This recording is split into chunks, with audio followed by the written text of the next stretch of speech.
आज हम लोग क्लास 12th के लिए ट्रांसक्रिप्शन प्रोसेस को देखेंगे। ट्रांसक्रिप्शन प्रोटीन सिंथेसिस का एक पार्ट है। ट्रांसक्रिप्शन में क्या होता है कि मैसेंजर आरएनए का फॉर्मेशन होता है ना, और डीएनए से यह कोडिंग सीक्वेंस को गेन करता है कंप्लीमेंट्री चेन के रूप में। तो यानी कि कह सकते हैं कि डीएनए से जेनेटिक इंफॉर्मेशन जो है वह ट्रांसफर होता है कहां पर, तो जेनेटिक इंफॉर्मेशन जो है वो ट्रांसफर होता है मैसेंजर आरएनए में। ठीक है, आरएनए के रूप में, या कह सकते हैं कि आरएनए का फॉर्मेशन होता है डीएनए से जेनेटिक इंफॉर्मेशन को गेन करने के बाद। तो ट्रांसक्रिप्शन पहले हम लोगों को देखना है प्रोकैरियोट और यूकैरियोट दोनों में। सबसे पहले ट्रांसक्रिप्शन को हम लोग देखते हैं प्रोकैरियोट्स पे। प्रोकैरियोट्स जो होते हैं वो न्यूक्लियस को तो रखते नहीं हैं, जबकि यूकैरियोट्स में न्यूक्लियस होते हैं, इसलिए ट्रांसक्रिप्शन का सारा प्रोसेस न्यूक्लियस के अंदर होता है, जबकि प्रोकैरियोट में ट्रांसक्रिप्शन जो होता है वो साइटोप्लाज्म में अकर्स होता है। ट्रांसक्रिप्शन के लिए सबसे जरूरी चीज क्या है, तो डीएनए डिपेंडेंट आरएनए पॉलीमरेज चाहिए। आरएनए पॉलीमरेज एंजाइम चाहिए, और यह एंजाइम का फंक्शन क्या है, तो यह कैटालाइज करने का काम करता है ट्रांसक्रिप्शन के प्रोसेस को। और इसके वजह से ही 3 टाइप के आरएनए, मैसेंजर आरएनए, टीआरएनए और राइबोसोमल आरएनए बैक्टीरिया के अंदर बनते हैं। और ये तीनों आरएनए जरूरी किस लिए है, तो प्रोटीन सिंथेसिस के लिए जरूरी है। प्रोकैरियोट्स में क्या पाए जाते हैं, स्ट्रक्चरल जीन प्रेजेंट्स होते हैं। स्ट्रक्चरल जीन ही क्या करते हैं, हम जानते हैं स्ट्रक्चरल जीन का जो हिस्सा होता है वही क्या करता है, पॉलीपेप्टाइड चेन का फॉर्मेशन करता है, चाहे मैसेंजर आरएनए का हो या कुछ का हो। तो ये जो होते हैं पॉलीसिस्टोनिक होते हैं और कंटिन्यूअस सिंथेसिस को कंटिन्यू करते हैं। यानी कि पॉलीसिस्टोनिक का अर्थ हुआ कि एक से ज्यादा जगहों से हमारा जो है वो सिंथेसिस का काम होता है। ट्रांसक्रिप्शन का पूरा प्रोसेस 3 से 5 स्टेप में पूरा होता है। पहला स्टेप को आप देखेंगे इनिशिएशन को। इनिशिएशन में क्या है, सबसे पहला हम जानते हैं ट्रांसक्रिप्शन होने के लिए एक साइट का होना जरूरी है, और वो क्या है, तो प्रमोटर रीजन है। प्रमोटर रीजन पर जैसे ही आरएनए पॉलीमरेज पहुंचता है तो यहां पर क्या होता है, आरएनए पॉलीमरेज के पास सिग्मा फैक्टर होता है, इसे इनिशिएशन भी फैक्टर कहते हैं। तो जैसे ही प्रमोटर रीजन से आरएनए पॉलीमरेज और सिग्मा फैक्टर जुटते हैं तो हमारा काम स्टार्ट हो जाता है, मैसेंजर आरएनए के फॉर्मेशन स्टार्ट हो जाता है ना। इसके लिए जरूरी क्या होता है, न्यूक्लियोसाइड ट्राइफॉस्फेट जो है वो जरूरी होता है, किसके लिए, सबस्ट्रेट के रूप में, है ना। और इसी के बगल में क्या होता है कि नया चेन का फॉर्मेशन होता है ना। तो ये चेन जो होता है कंप्लीमेंट्री होता है, और सबसे पहला जरूरी चीज क्या है, ओपनिंग ऑफ हेलिक्स, है ना। हेलिक्स का खुलना जरूरी है। तो ये देखें, सबसे पहले हमारे पास क्या है, 3 प्राइम से 5, एक 3 प्राइम है तो दूसरा 5 प्राइम है, 2 हेलिक्स है ना। इनिशिएशन हो रहा है। इनिशिएशन के लिए सबसे पहले आप क्या देख रहे हैं, सिग्मा फैक्टर को देख रहे हैं, और प्रमोटर रीजन में ये आकर के अटैच हो रहा है। ये आपका प्रमोटर रीजन है ना। इस रीजन में आकर के ये अटैच हो रहे हैं, और अटैच होने के बाद क्या कर रहे हैं, आरएनए पॉलीमरेज जैसे ही इसके इस हिस्से में अटैच हो रहा है, सिग्मा फैक्टर इनिशिएट कर रहा है, अब मैसेंजर आरएनए का फॉर्मेशन स्टार्ट होगा। ठीक है। दूसरा आप देख रहे हैं, यहां पर देखिए आरएनए का फॉर्मेशन स्टार्ट हुआ है ना, लगातार चलता जा रहा है। और फिर एक समय ऐसा आएगा कि हमारा इनिशिएशन का काम जो हो जाएगा वो टर्मिनेट हो जाएगा। पहला जो है इलोंगेशन चलेगा कंटिन्यू, है ना, उसके बाद जो है टर्मिनेशन होगा। ठीक है, टर्मिनेशन के लिए आरएचओ फैक्टर वगैरह दिखाया गया है, तो इसको हम लोग डिटेल से आगे देखते हैं। तो फर्स्ट स्टेप तो हो गया आपका इनिशिएशन का, है ना, प्रोकैरियोट्स में, और दूसरा जो है इलोंगेशन का है। तो इलोंगेशन में क्या है कि आरएनए पॉलीमरेज एंजाइम हमारे जुटे हुए हैं प्रमोटर हिस्से से, एनर्जी सप्लाई किया जा रहा है एटीपी की। अभी देखिए हम लोग न्यूक्लियोसाइड ट्राइफॉस्फेट जो भी रहेगा, है ना, जीपीपी रह सकता है, कोई जीटीपी रह सकता है, एटीपी रह सकता है, वो एनर्जी को प्रोवाइड करेगा। साथ में मैग्नीशियम आयन की जरूरत होती है। जैसे जैसे एंजाइम मूव करेगा, है ना, डीएनए टेम्पलेट के सहारे, वैसे वैसे चेन जो है बिकेम लॉन्गर होता जाएगा। ये आप देख रहे हैं, ये जैसे जैसे आगे बढ़ता जाएगा एंजाइम, है ना, आरएनए पॉलीमरेज एंजाइम बढ़ता जाएगा और चेन की लंबाई में लगातार वृद्धि होती जाएगी। ठीक है। अब लास्ट हमारा हिस्सा पहुंचेगा टर्मिनेटर पर, तो टर्मिनेशन हो जाएगा चेन का। ठीक है। हमको याद रखना है कि ट्रांसलेशन प्रोकैरियोट्स में क्या होता है कि many time translation can be begins much before messenger RNA fully transcribe.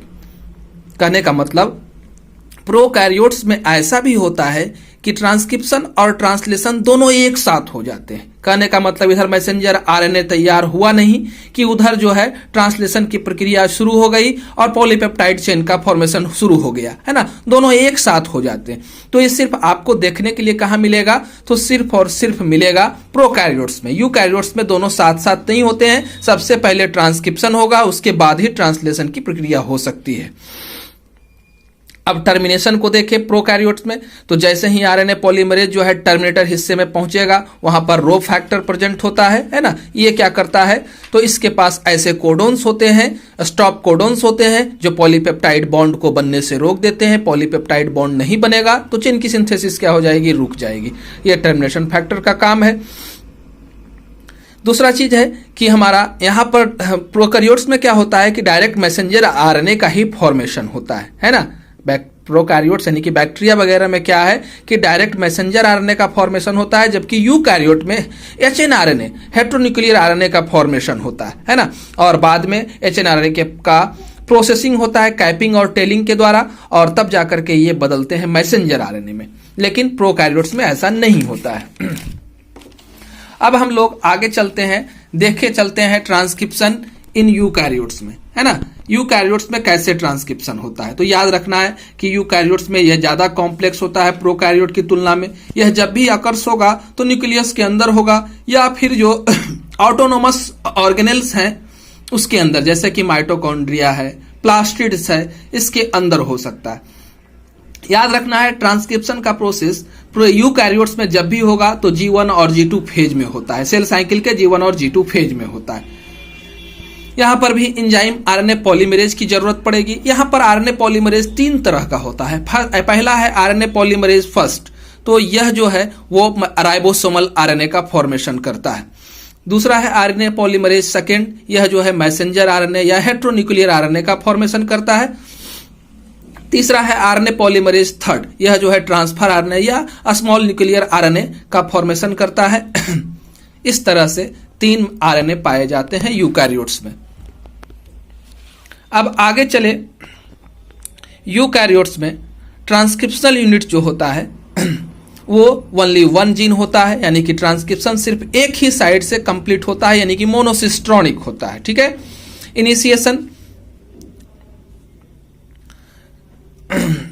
Initiation जो है रिक्वायर्ड प्रोटीन के द्वारा होता है, ट्रांसक्रिप्शन फैक्टर के द्वारा होता है। यहां पर सिग्मा फैक्टर और प्राइमर ये सब की जरूरत नहीं होती है ना। सिग्मा फैक्टर और प्राइमर की जरूरत यहां नहीं होती है, यानी कि स्मॉल पॉलीन्यूक्लियोटाइड का जो चेन होता है यहां उसकी जरूरत नहीं होती है, जैसे कि प्रोकैरियोट्स में होता था। आरएनए रिलीज्ड हो जाता है ना। न्यूक्लियस में जैसे ही मैसेंजर आरएनए का फॉर्मेशन होता है तो ये न्यूक्लियस से बाहर साइटोप्लाज्म के अंदर पहुंच जाता है। यहां पर कपल्ड ट्रांसक्रिप्शन और ट्रांसलेशन नॉट पॉसिबल है, यानी कि ट्रांसक्रिप्शन और ट्रांसलेशन की प्रक्रिया एक साथ नहीं हो सकती है। ठीक है। Greater part of product pass from nucleus into the cytoplasm.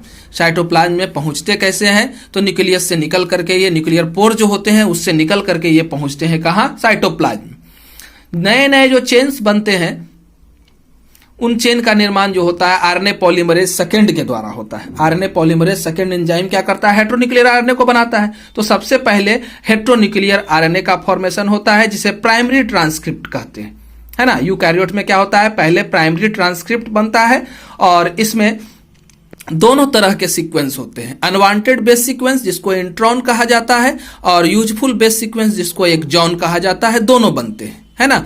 तो यहां पर से अनवांटेड सीक्वेंस को हटाना भी है, तो प्राइमरी ट्रांसक्रिप्ट के अंदर क्या होता है, प्रोसेसिंग का काम होता है। तो इसको कन्वर्ट किया जाता है फंक्शनल मैसेंजर आरएनए में, यानी कि एचएनआरएनए बनने के बाद ये एक्टिवेट होता है, प्रोसेस्ड किया जाता है, तब जाकर के मैसेंजर आरएनए का फॉर्मेशन होता है। ठीक है। जब ट्रांसक्रिप्शनल का प्रोसेसिंग हो जाता है तब जाकर के ये हमारा मैसेंजर आरएनए का फॉर्मेशन होता है। तो ये 3 स्टेप में होता है ना। प्रोसेसिंग का जो काम है वो कितने स्टेप में होगा, 3 स्टेप में होगा। फर्स्ट स्टेप जो है वो क्या कहलाता है, कैपिंग कहलाता है। कैपिंग किस इंड पर होता है, तो 5 इंड पर होता है। क्या होता है, किसके 5 इंड पर, तो एचएनआरएनए के 5 इंड पर होता है या 5 प्राइम पर होता है। तो क्या होता है 5 इंड पर कैपिंग में, कैपिंग में क्या होता है कि अनयूजुअल न्यूक्लियोटाइड्स MGPP के नाम से जाना जाता है ना। मिथाइल गुआनोसिन ट्राइफॉस्फेट, 3 PP है यानी कि ट्राइफॉस्फेट है, G इक्वल टू गुआनोसिन है ना, M equal two methyl. Methyl guanosine triphosphate का एडिशन हो जाता है, कैप लग जाता है 5 प्राइम पर। तो इस तरह के चीज को मिथाइलेटेड कहा जा सकता है ना। और ये क्या करता है प्रोटेक्शन प्रोवाइड करने का काम करता है। किससे? तो ये जो कैपिंग है वो इसे बचाता है न्यूक्लियेज एंजाइम से, है ना, और साथ में इसको राइबोसोम के साथ बाइंड करने के लिए एक साइट प्रोवाइड करने का काम करता है, इसलिए कैपिंग होता है। टेलिंग है, टेलिंग 3 प्राइम पर होता है, इसको पॉलीडाइनेलेशन भी कहा जाता है। इसमें टेल जुड़ता है 3 प्राइम के हिस्से पर, हेटेरोन्यूक्लियर आरएनए के हिस्से पर, है ना, और इसमें पॉली ए पॉलीमरेज का एडिशन होता है। ठीक है, पॉली ए टेल जो है उसमें क्या रहता है, एडिनेट रेसिड्यू रहता है जिसमें 200 से 300 नाइट्रोजनस बेस रहते हैं, और यह इसको प्रोटेक्ट करता है ना। एंड वाले हिस्से को यानी कि 3 प्राइम वाले हिस्से को यह प्रोटेक्ट करता है एक्सोन्यूक्लियेज से। अगर यह नहीं होता यूकैरियोट्स में तो एक्सोन्यूक्लियेज के कारण यह डिग्रेड हो सकते थे, नष्ट हो सकते थे, और हमारा आगे का ट्रांसक्रिप्शन का प्रोसेस तो रुक ही गया, साथ में ट्रांसलेशन का प्रोसेस भी क्या हो जाता, रुक जाता इसके वजह से। अगला है स्प्लिसिंग। स्प्लिसिंग में क्या है, तो हमारे जो इंट्रॉन्स है, अनयूजुअल न्यूक्लियोटाइड्स जो हैं उनको हटाया जाता है ना, और फिर लाइगेज एंजाइम के द्वारा एप्रोप्रिएट जो सीक्वेंस होते हैं, एक्सॉन जो होते हैं उनके साथ जोड़ा जाता है, इंट्रॉन को रिमूव किया जाता है ना, और SNRNP के द्वारा, और इसके साथ ही क्या कह रहे हैं कि इंट्रॉन को रिमूव्ड किया जाता है SNRNP के द्वारा। ये क्या है, तो SNRNP का मतलब हुआ protein plus smaller nuclear RNA जब जुड़ते हैं तो उसी को हम लोग SNRNP कहा जाता है। ठीक है, तो end of adjacent exon are joint together by ligase. वही हम बता चुके पहले कि एक्सॉन जो है हमारे यूजफुल न्यूक्लियोटाइड्स जो हैं उसको आपस में जोड़ने के लिए, यूजफुल सीक्वेंस को आपस में जोड़ने के लिए लाइगेज एंजाइम का यूज होता है ना। अब ये फुल हमारा HNRNA जो है, हेटेरोन्यूक्लियर आरएनए जो है वो अब प्रोसेस्ड हो गया, अब इसे मैसेंजर आरएनए कहेंगे। अब ये यहाँ से निकल करके हमारा न्यूक्लियस से निकल के साइटोप्लाज्म में जाएगा, साइटोप्लाज्म से टीआरएनए उसको स्पेसिफिक टीआरएनए उसको रिसीव करेगा और फिर भेज देगा इसको कहाँ, तो राइबोसोमल आरएनए के पास। राइबोसोमल आरएनए के पास जाने के बाद राइबोसोम इससे प्रोसेसिंग करके ट्रांसलेशन का काम करेगा और पॉलीपेप्टाइड चेन या प्रोटीन सिंथेसिस का काम पूरा होगा। धन्यवाद। वीडियो को लाइक करें, शेयर करें और हमसे हमारे चैनल से जुड़े रहें।